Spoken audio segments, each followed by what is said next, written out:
The story of the woman of the well, you know, it's familiar to a lot of us. And sometimes when a story is familiar, we give it some meaning that may or may not be there. We see it through a lens that may or may not be helpful. And this story has been read through categories that make assumptions about the Samaritan woman that aren't there, and thereby miss important theological features of the narrative landscape.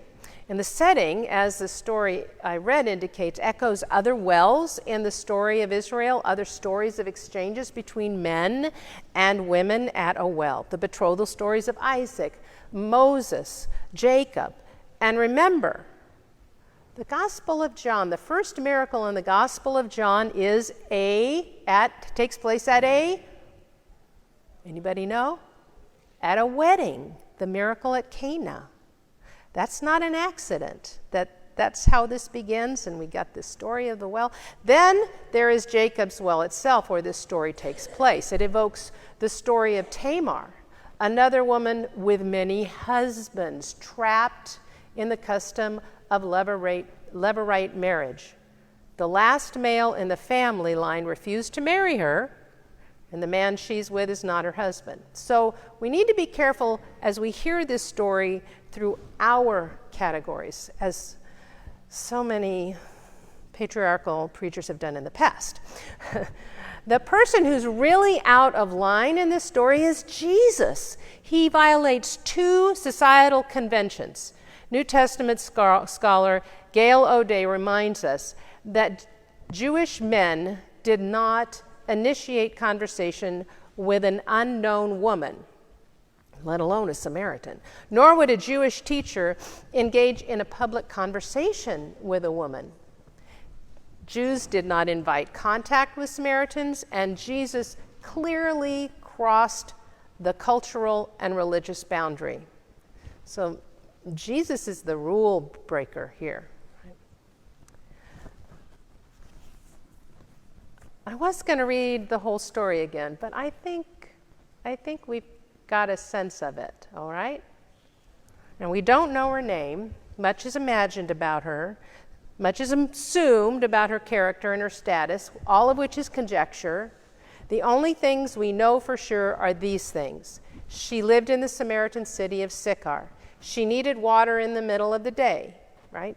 And as I alluded to, preachers over centuries have made hay out of it, as if it signifies shame, but there's nothing significant about the time of day except in contrast to the Nicodemus story Mike preached about last week. Nicodemus comes in to hide in the night, in the cover of darkness, if you will, to Jesus. But this woman from Samaria comes in the light of day, the brightest part of the day. We learned she's had a few husbands. And I got to thinking, most girls are married off, were married off at a young age, and if they survived childbirth, they probably had more than one husband. And then we have the whole levirate marriage thing going on. Cohabitating outside marriage, not as shameful as we might imagine through our categories. She's forthright and honest, unafraid to respond to this stranger and this Jew. She's also capable of carrying on a conversation of deep meaning with a rabbi. That's pretty impressive. We should be pretty impressed with this woman of Samaria. Two narrative techniques used in John's gospel are found here: reframing the literal and misunderstanding. Jesus says one thing, the people on the other side of the conversation respond as if they misheard or they're involved in a different conversation. It goes throughout the Gospel of John, especially with the disciples. Jesus' conversation partners see the world through categories that maintain the world as it is, the world they know. The categories through which Jesus proclaims good news imagines the world as it could be, according to God's promise, according to God's shalom. Jesus asks for something from a woman he doesn't know, who's a Samaritan, crossing this taboo boundary. The woman questions, rightfully, this prohibited action.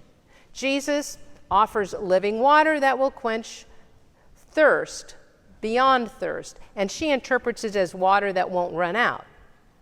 When Jesus perceives the truth of her life, that she's been married 5 times, the man she's currently with isn't her husband, that's when she perceives the truth of his life, that he's a prophet. I perceive you to be a prophet, sir. And if he's a prophet, maybe he knows some things about which she is curious, about which she could ask. There is a mutual interchange going on in which both of them uncover and discover something about the other person. This is what we call in our organizing work a relational meeting. It's not chit-chat. It's talking about matters that matter. And this is where the conversation deepens as she presses Jesus on the crux of the conflict between Samaritans and Judeans, the place of worship. Is it Jerusalem, or is it here at the mountain and around our ancestors' well? Where is God supposed to be worshiped? Jesus reframes the place of worship from being a physical location to being a frame of mind and frame of spirit.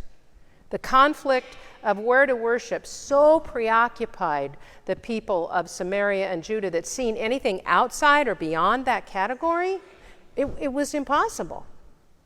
But this woman seems willing to entertain a possibility of something different.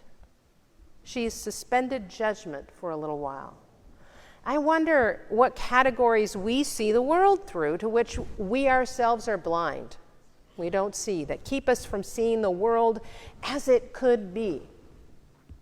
Like, there are just winners and losers in the economy. That's how it is. Or unhoused people choose to be on the street. Or if people just tried harder, they could make it and get ahead. What I like to call the myth of meritocracy. Or, this one's really great, my moral system is the social norm. Why don't people behave like I want them to? I once was blind, but now I see. And I also wonder what categories through which we see even Jesus in our Christian faith that keep us from experiencing the good news for ourselves and sharing that good news with other people. Like, oh, well, I don't want to intrude on somebody. I don't want to look like one of those zealots or something. You know, the categories that keep us from experiencing and expressing. Somehow the Samaritan woman was curious enough, was able to suspend judgment enough to perceive and experience the good news in Jesus, even to the extent that it led her to consider, could he be Messiah? Could he be the Christ? The Samaritans also anticipated the coming of Messiah. The Torah was the 5 books of what we call the Old Testament. The Hebrew scriptures, they were their scriptures. They thought of Messiah as a teacher, called him the returning one, said, he will explain all things to me. Remember how she said, he told me everything about myself. The category of Messiah was future-oriented, something that's going to happen in the future. And that made it harder for her to fully hear his revelatory response. I'm the one you're looking for, the one you expect. She proclaims the good news she heard. A person who sees the truth of my life, how many people are invisible? And the good news of being seen changes them. How many times have you been seen? And what does that feel like? She proclaims the good news that this person could be Messiah. Her lack of certitude, it could be. She's not absolutely certain, but that doesn't stand in the way of her witness. Her openness to the possibility was in stark contrast to the need for certainty of Nicodemus. that the crowds wanted, that the Pharisees demanded. She returned to her city and told the people about her encounter. She didn't keep it to herself. And the people she told left the city to go find Jesus. And they asked him to stay with them in Sychar. And he did for 2 whole days, a Jew in Samaria. I don't think today we can truly understand just how out of place that was. And they believed because of Jesus' words, saying to the woman, "It's no longer because of what you said that we believe, for we've heard for ourselves." The first evangelist, a woman from Samaria, articulate, thoughtful, intellectually engaged and engaging woman. Evangel means good news, gospel. An evangelist is someone who spreads the good news, who shares it with other people. She's the first one in John's gospel to proclaim the good news. A woman from an ungodly place and an ungodly people. She does it. When we think of evangelists today, names like Billy Graham, Billy Sunday, Benny Hinn, and Ernest T. Angley may come to mind. Maybe even Amy Semple McPherson. How many people here remember watching Ernest T. Angley on the television? Anybody in the room admit to that? Yeah, right? Charles Rains Scoville was such an evangelist well before the time of television and radio. He joined the United Brethren Church when he was 16. He was probably raised in the United Brethren Church, but when he was 22, he attended a revival with an evangelist at a Church of Christ. And it was there that he decided he would be a Christian. When I was reading his biography, I thought, how is he not a Christian before? It was 1891, and the fervor of evangelical revival relied on convincing people that they needed what the evangelist was selling. I admit it, I'm very cynical about this, about the saving souls approach to sharing the good news, what I consider the commodification of worship. Charles Scoville became one of the most prominent evangelists in the evangelical movement, particularly among Restoration churches. Now, Disciples of Christ, of which we are part, is part of that Restoration movement that started in the 1830s. Charles Scoville was invited to this congregation when we were down a little further south in the other building. He was invited to be the main speaker in 1921 at an evangelistic congress that was held at the church. He brought his own team of assistants, his own musicians. You know, even though this congregation was known to have an incredible music program, no. He brought his own musicians. Had an incredible lay leadership. Oh, no. We were going to bring our own assistants. The campaign was financed by free will offerings, and apparently some members resented the amount of money the campaign was taking out of the congregation.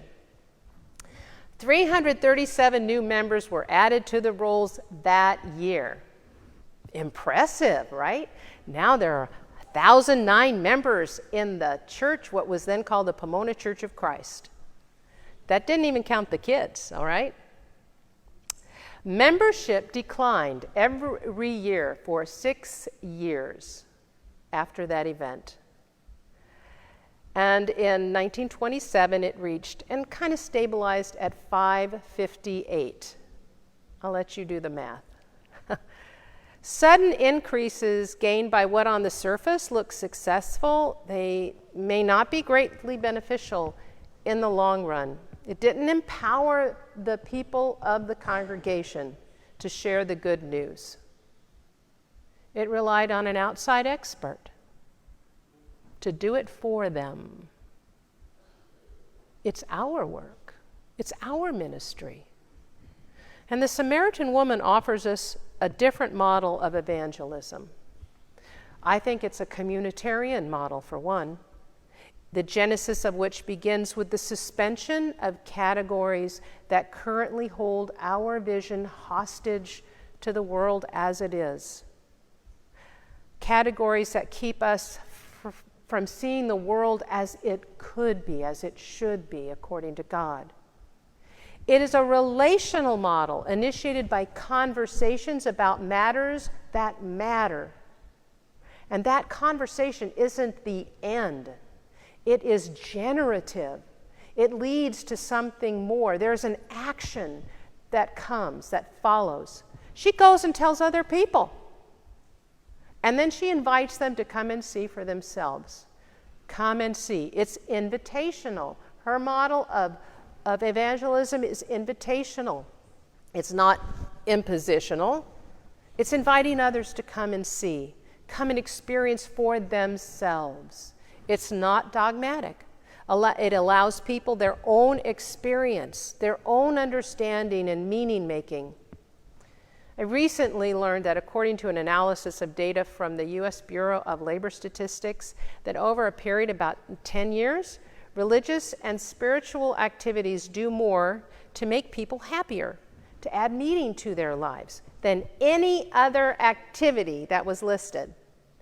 And get this, I love this part, it's the least stressful of all of them. It is. The list includes activities like sports, recreation, volunteer activities, eating, which I love, drinking, shopping, socializing, traveling. I think that's incredibly good news that religious and spiritual activities is something that is value added to people's lives, because that's what we do. That's a big part of what we do, is help people make meaning.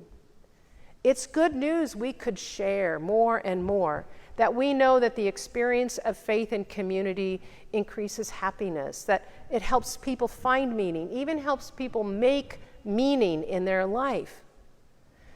I think there's something about a community of belonging, even when it's hard, that makes for happiness and meaning. And when we center that community around the one we call Christ, we learn how to lean in to that happiness and that meaning making. That does not mean we don't suffer. That does not mean we don't have difficulties. That doesn't mean we grieve. It is that we are part of a community that can hold all that and more. We're part of a community that allows ourselves to be shaped by the love of God we know in Christ Jesus. That makes all the difference. I believe that makes all the difference. What is it that you are experiencing of the love of God that you are willing to share? Will you risk asking someone to come and see, even though you may not be fully convinced yourself? What good news will you proclaim this week? Amen.